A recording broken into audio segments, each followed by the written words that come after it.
where I'll start this off is just to go from all of the items going down from this list first, and we'll talk about each of them individually, and then we'll go about the game plan concept of this. So, first item here on the list is oil. Oil seeming to be, as soon as you see it, like one of the more useless items, because all it really does is leave an oil placement here wherever it's thrown, right? Also, side note, if you want to see what it is that you've thrown, you can hold the punch button after you're doing the item, and it throws the item really close to you, so then that way you have enough time to see what the item is. It just comes out later. So there are some ideas where, like, maybe you get a throw, you want to see what it is, and then you can still go for a meaty 2K. Sometimes it's just better to, like, do that and then go about your business, even though that's very unsafe. Like, you can still throw a normal item and then go for a meaty 2K. It's doing the hell version is just like, okay, I need the extra time to help me out here and see what the item is specifically. But yeah, going back to oil, it seems like it's pretty useless because it's just oil on the ground. But as we can see right here, oil actually impacts how the characters run when their feet are on the oil. So you can see, like, the walk speed and even the back walk speed gets influenced by oil, and even the dash-ins. So you see, like, the dash-in takes a long time to activate, and it keeps not only the momentum, but it also keeps the character in place, where that gives you enough reaction time to see, okay, they're running. Do this. Just like, okay, they're running, go for the punish. Something like that. But in Faust's kit, he can throw his bomb bag, which is also the same input for item, 236 punch. And with oil, as long as the bomb bag actually touches the oil, it causes a big explosion. Now, that's going to be the obvious thing that you might want to pull off, but there are certain characters like Soul here, for example, where you want to keep the oil in place, because the level 1 would be, like, he can't just dash in willy-nilly, because it can get him punished. So because of that, the idea of it is like, okay, this is slowing me down. Let me try and go for an air approach. Because the mind games is that, okay, if the oil is slowing me down, I'm just going to go in the air and try to avoid the slowdown altogether. But then that makes it easier for Faust to pay attention to the air a little bit more than the opponent and go for easier anti-air options. Like 2K, we saw from 5K. We can apply 6P because it gives us enough time to react thanks to the slowdown. And if we want to, we can take advantage of the explosion afterwards. But also, there is a list that is up on the dust loop of what characters' special moves actually also blow up the oil when it's placed.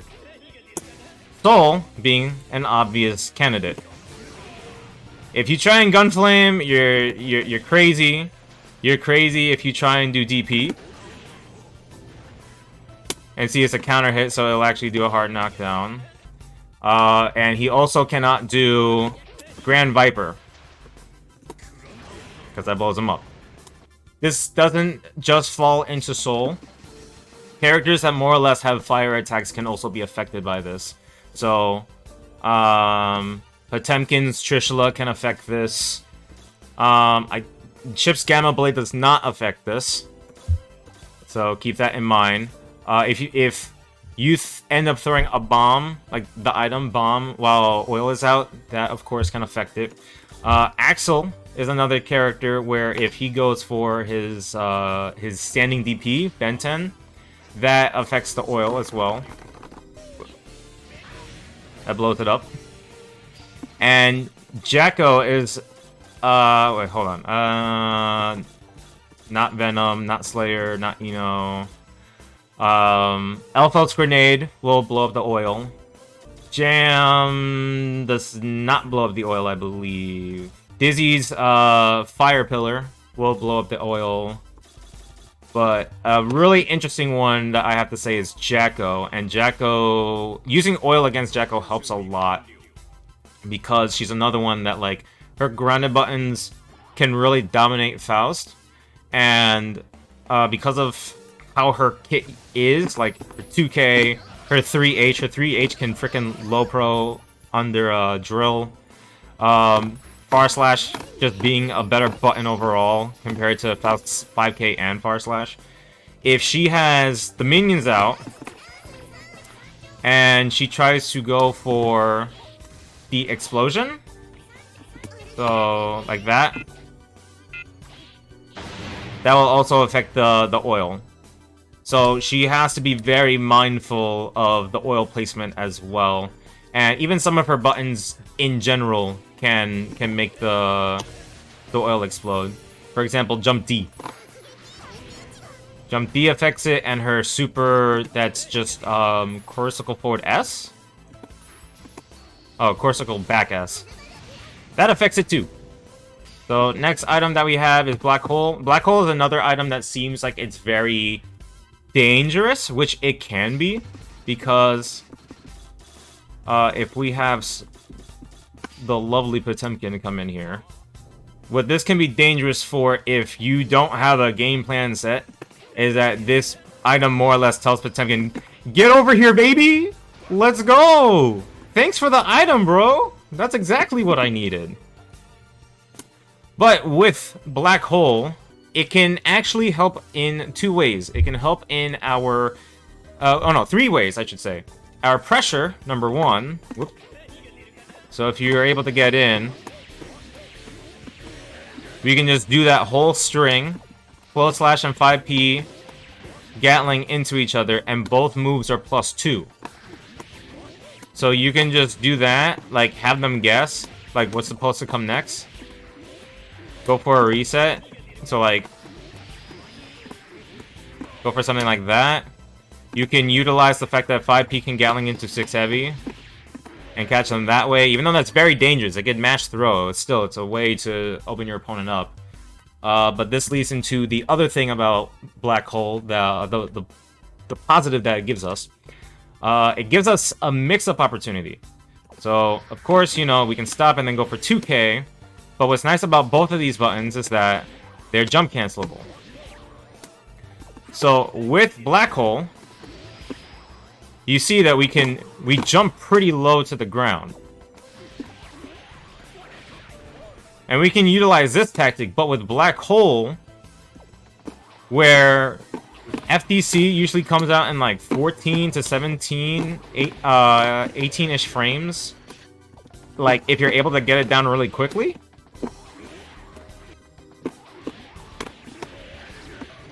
With Black Hole, FDC Jump K comes out ridiculously fast.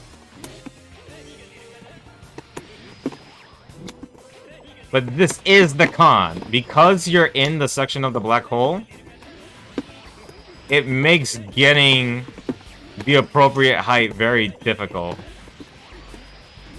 There we go. And the reason I'm just doing Jump K is because if you try and go for drill, you end up so low at that point that drill can just whiff. And like you can see, Potemkin is standing. I should visually be hitting him. But there is a height where drill just will miss.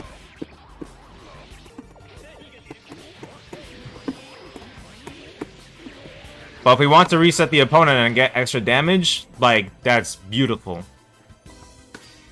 For combo purposes, and I have this in my combo doc,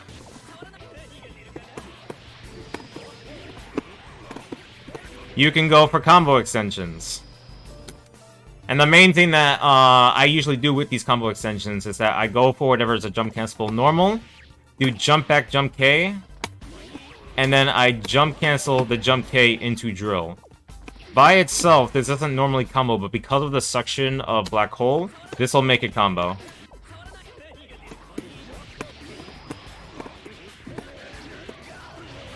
And we're able to get pretty good damage with, like, no meter, not even, like, a strong starter. It ends up working out in our favor.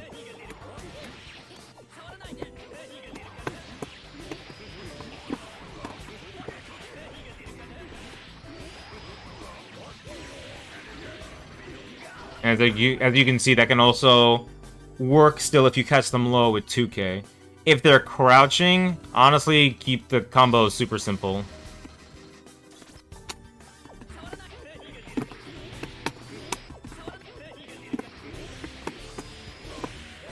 Just something like that. Go for a meaty. Catch them mashing. Like, that's the safest thing if you do hit them low. You're able to do this as a combo. But that's the issue. If you're not close to the corner, then you don't really get anything with it. So you might want to treat that combo as like a plus R into Pogo combo. Oh, whoops. And just let it be. Either go in for your meaty or throw an item and then see what comes out of that and then go about your pressure. But yeah, that's Black Hole. So next up is one of my favorite items, the bomb. And the reason that it's my favorite is because this has a lot of just like premeditated combos and premeditated mix-ups, as I said. So when you throw bomb as your item Oki, you see that it has that certain designated amount of time of like what you're able to go for. So by itself, you see it has 3 ticks, and then after the 3rd tick, it pops. It's not like this seemingly random timer that Strive Bomb has. And it also can't be affected by buttons. So if you're coming from Strive, remember that. There's no influence that anyone can do with the bomb. Once it's thrown, it's thrown.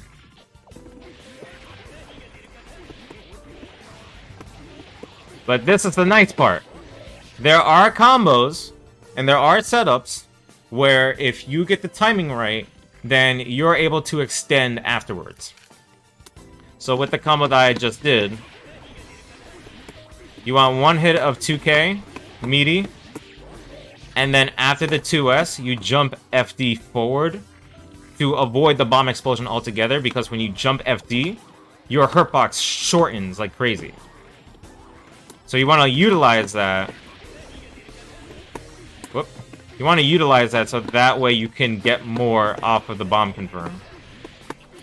I usually go for 2P2S due to the fact that you can recover and cancel out of 2S much quicker compared to going for 5 heavy 2D. And in case they burst because they see the bomb there. Let's do this.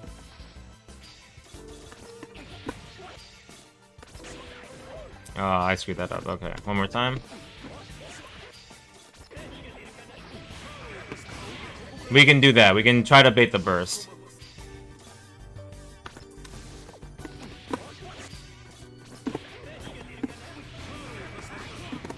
And then we can just avoid it. You know, like if you jump back or if you jump neutral and FD, you should be able to avoid it. I've never really had situations where my opponent would burst as soon as they see the bomb. They would usually see what the situation is, and then once they see that I avoided the bomb and I'm continuing a combo, that's when they're like, okay, I want to burst. Screw this. Right? So, in that situation, you can try and go for a heavy burst bait, or you can go for a throw OS that would catch their burst.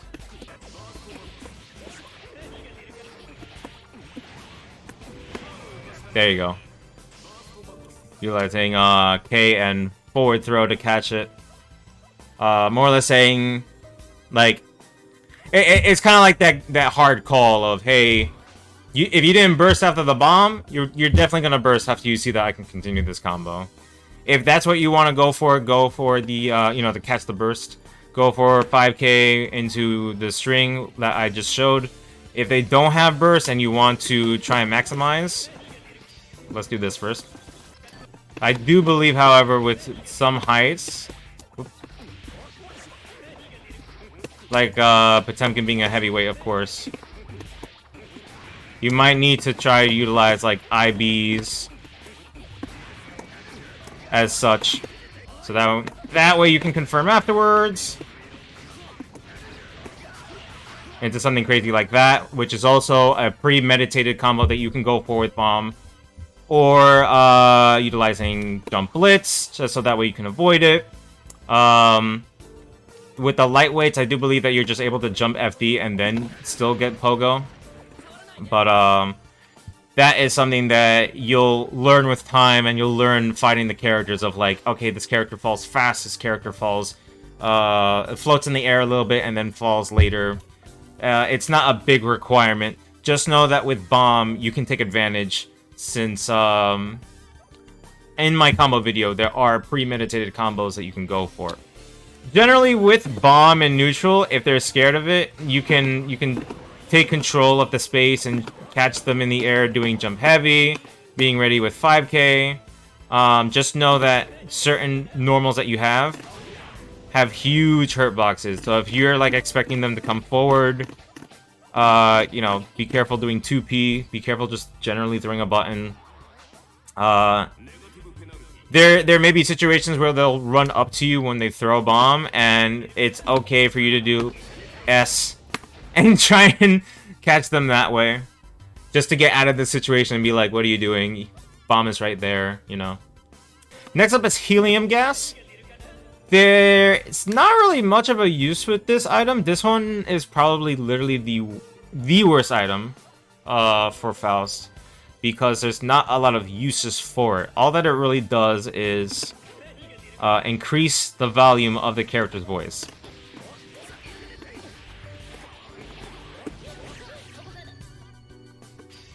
Venom being a very stoic character, but if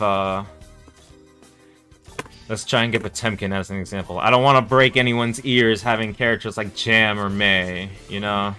Y'all don't need to hear that. Y'all don't need to worry about that.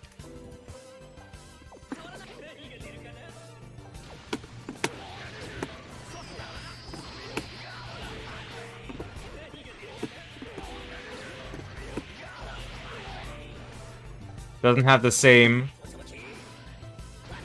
Pasta! Yeah, it doesn't really have the same deep voice as here. With Helium, though, there is kind of a use that you can take advantage of it, but it's kind of super gimmicky and niche. So the special thing with Helium is that whoever does pick it up, there is a slight smoke screen that pops up, right? And the smoke screen takes advantage, not takes advantage, it takes the forefront of the character that picks it up.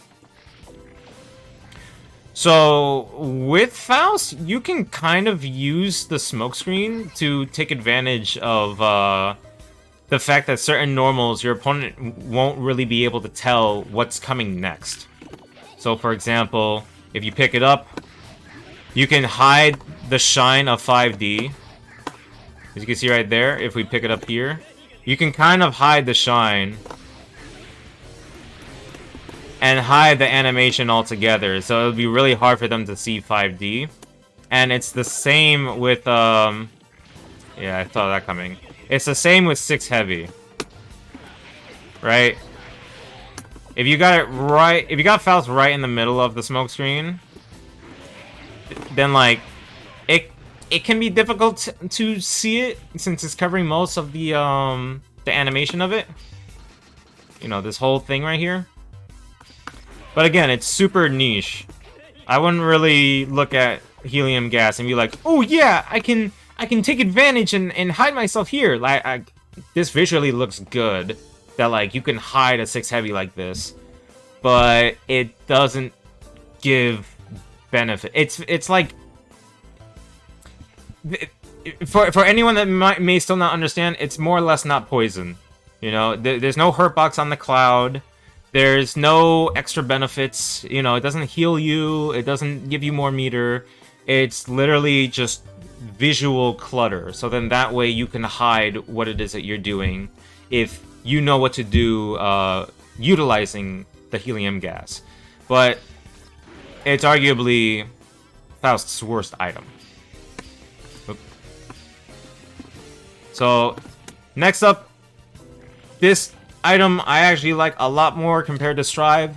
The problem with Meteors in Strive, I feel, is the fact that it just goes straight down immediately. And because of that, its tracking ends up being worse, and it's more sporadic of how it comes down. Meteors here, its tracking is better compared to Strive, but as you can see, all 6 hits of the Meteors found Potemkin and hit its target.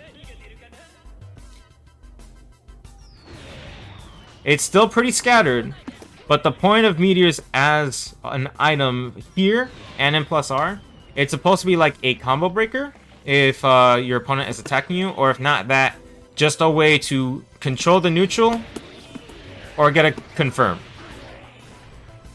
Which in Strive, like, okay, it's good that it has Guard Crush and you can mix using Scarecrow, but you take advantage of it if you have meter to cross them up, or if you're really good at your hit confirms and getting close slash mix, which that's all that you can really get with it.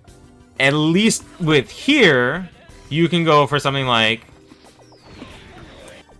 Okay, yeah, let's try and time it. Oh.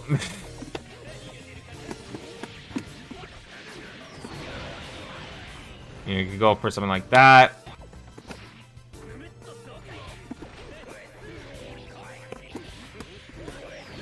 There we go. Doesn't combo, but still, you get the point that, like, with Meteors, you're able to get extensions that may normally not work. Another example may be, like, you know, you're playing neutral, and then you get the 2P poke, and now you got an extension, right? So Meteors, it's very hard to plan something with it. I know with the meaty scalpel setup that I just did, that's kind of an example, but usually with Meteors, it's like, hey, it's a free get in for me, and now the opponent has to worry where the Meteors are gonna hit and when the Meteors are gonna hit, because the tracking on it is like, okay, that's where they are. This is the general area of where the Meteors will connect, right? You will have times where Meteors just won't hit, and you'll have times where all the Meteors will hit its target, and you can get something out of it. But yeah, that's Meteors. And this item is also pretty handy, and I say handy because while there's still setups that you can go with it, Hammer itself is like, if you get it, you really have to react afterwards, just like, oh, I got it, oh, I got it. But there are combos and setups that you can go for. So for example, like if you catch the opponent in the air and you do item because you're not sure, you know, Hammer will connect after 6P, and you can still get a combo afterwards. You can go for that if they're a lightweight.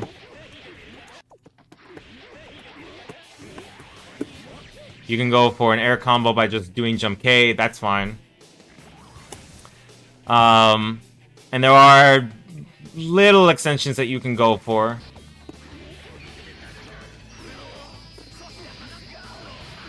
As shown right there.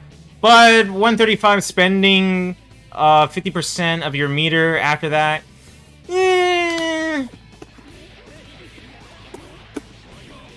Probably better for you to go for something like that. But Hammer generally is just a very good, like, stop sign for your opponent, because as we showed with Soul, we'll go back to Soul. Actually, we'll go to Milia. So with a character like Milia, if you're able to throw the hammer item, they really gotta pay attention to where its trajectory is, because it's just a moving hitbox. So if they try to approach in the air and they're not careful, they're gonna get hit. And if they're just staying on the ground, then obviously they're going to get hit. as shown with something like that. Sometimes the hammer itself can help just give you that recognition of like, okay, they got hit, and you might want to go for a button just to like have that insurance, you know? Something like that.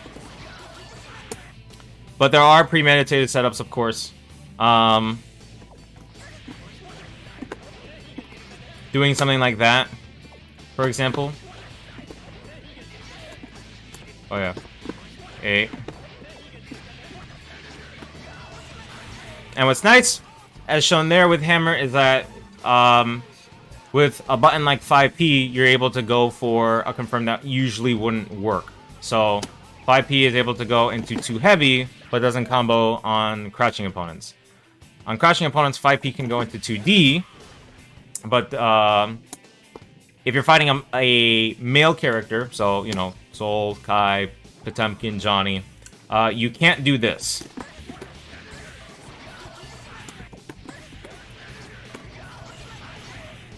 That combo only works on the female characters, but that doesn't include Helium, because Helium is riding a Gundam, technically, so, and is considered a heavyweight, just like Potemkin.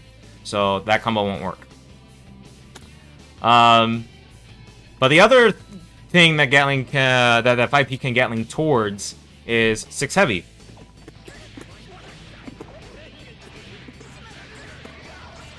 And you're able to make that combo. The reason that I'm doing this is because, for one, hammer can hit meaty if it lands on the opponent, but there's 2 factors. One? Well, actually, not really 2. The main factor, I should say, is because the trajectory can be random.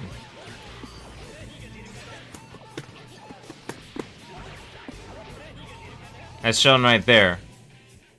It can either go where Milia is standing or a little bit farther. Okay, let's do it like this. Like you can eyeball like, okay, this one hit, like those are hitting close, that one hit far, that one hit far, that one hits close, that one hit far. You can eyeball it. So because of that, trying to utilize hammer as a proper Oki tool can be tricky. So if you feel that hammer is coming, or you just want to be like, sure, doing 2D into nothing, doing 2D into nothing, and then canceling into item later can help with that. For certain characters, you can still get your meaty. So it's shown right there, like, that still hit meaty. And you essentially can still go for a meaty button. As shown right there with the double hits of 2K instead of it hitting like that. So that showed that 2K hit meaty. Oh, if you're able to confirm that hammer came out, you can also go for some interesting IAD combos afterwards. So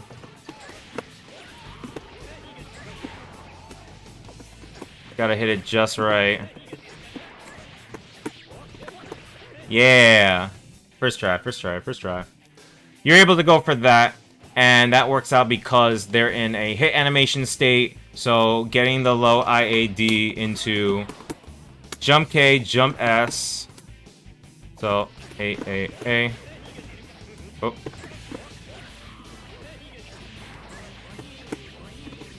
Jump K, jump S, jump P, jump heavy. It'll work.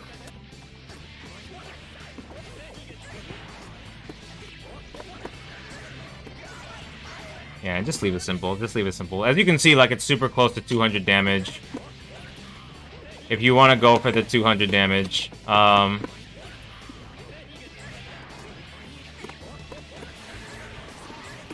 There you go. Just do it like that. You'll still get the knockdown. It's over 200. Good confirm off of a 5P. So, hammer can help out in a lot of different scenarios if you're able to confirm it and take advantage, of course. So next up is Chibi Faust. Chibi Faust does not act the same way as it does in Strive. Once it hits the ground, it's gonna go where it landed. You are able to avoid it, but if you touch it, that's it. It's gone, it's done. You can get hit by Mini Faust in the air. And there isn't really any setups that can lead to more extensions. It's more so like if you see that Mini Faust is there, you can probably go for an extension afterwards. So, let me see if I can try and set one up here. Because this is the other issue. Mini Faust will just, like, fly however he wants to fly.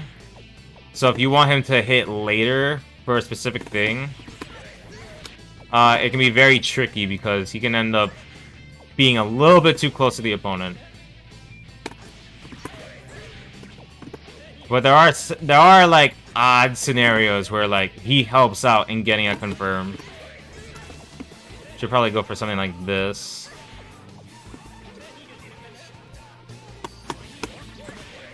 Ah, okay. Like it's very strange. There we go. Like you can have certain extensions happen like that. But Mini Faust, in and of himself, is really random. If you see Mini Faust, it's more or less like, okay, let him do his thing. I'm gonna pay attention to the air, anti-air them if they don't want to deal with Mini Faust, and if they run into him, go for a confirm. There is counterplay, so we'll have Soul back here.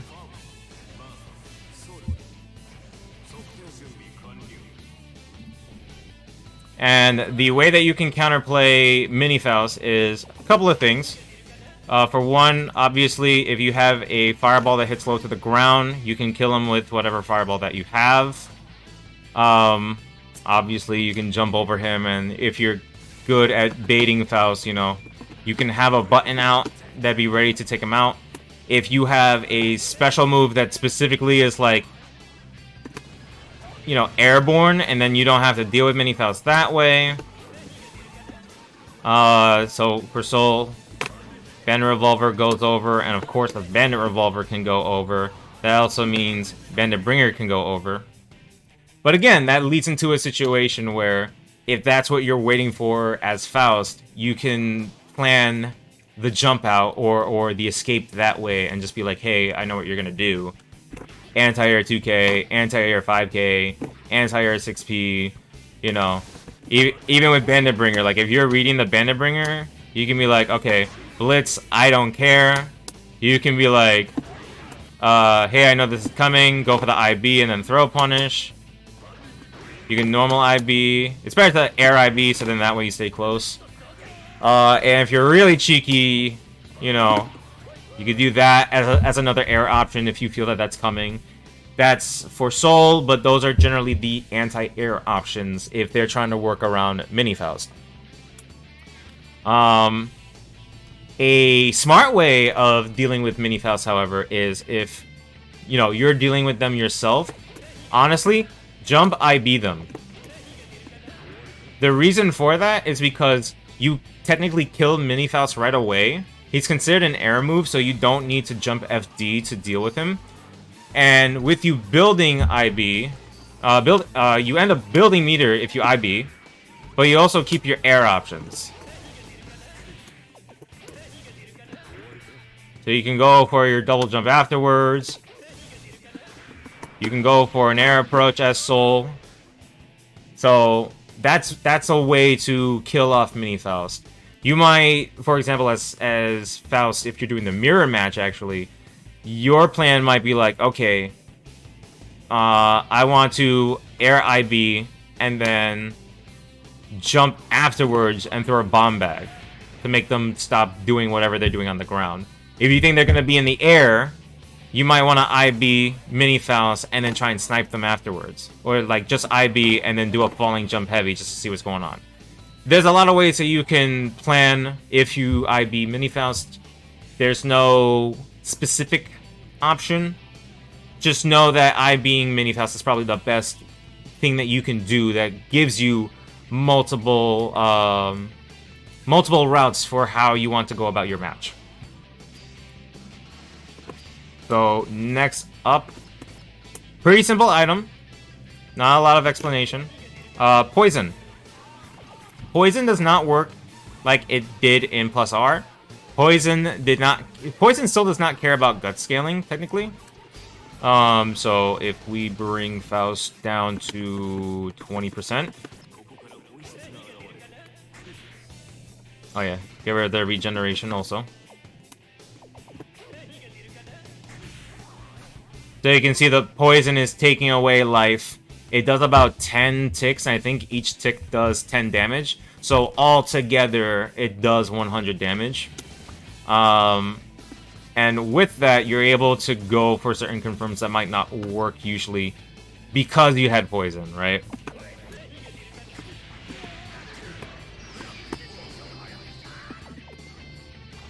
There we go.